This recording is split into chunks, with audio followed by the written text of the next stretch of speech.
अस्सलाम वालेकुम नाज़रीन, वेलकम टू एसके किचनरी। कैसे हैं आप सब लोग? उम्मीद है खैरियत से होंगे, सब अपने अपने घरों में खुश होंगे। तो आज मैंने सोचा आपको थोड़ी सी शेयर करूं अपने वेदर के हवाले से। हमारी तरफ वेदर जो है वो बहुत अच्छा है, सनी है, काफ़ी अच्छी धूप निकली हुई है, बहुत ज़बरदस्त वेदर हुआ हुआ है। तो जनाब आज हम आपके लिए लेके आए हैं ईद स्पेशल बालूशाही की रेसिपी। ईद पे बहुत अच्छा लगता है मिठाइयाँ वगैरह, मीठी मीठी चीज़ें होती हैं क्योंकि मीठी मीठी ईद होती है।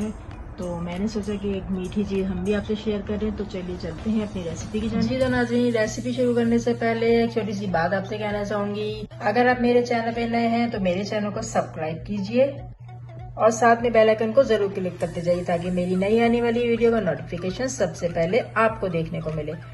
तो चलिए चलते हैं रेसिपी की जानिब।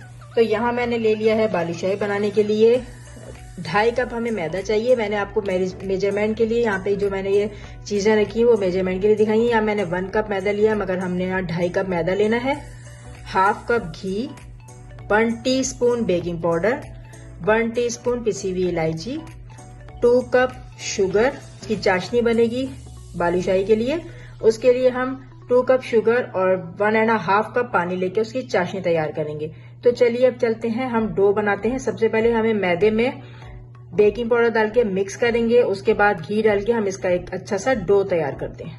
जी तो नाज़रीन, बालूशाही के लिए डो हमारा रेडी हो चुका है और इसका जो हम डो बनाते हैं वो एक रफली सा होता है, उसको बिल्कुल हमें प्रॉपर नहीं गूंदना होता, बस सिर्फ इसको बाइंड करना होता है। इसका शेप इस तरीके से आ जाएगा। इसको हमने 15 to 20 मिनट्स के लिए कवर करके रख देंगे, उसके बाद बनाएंगे हम अपनी बालूशाही।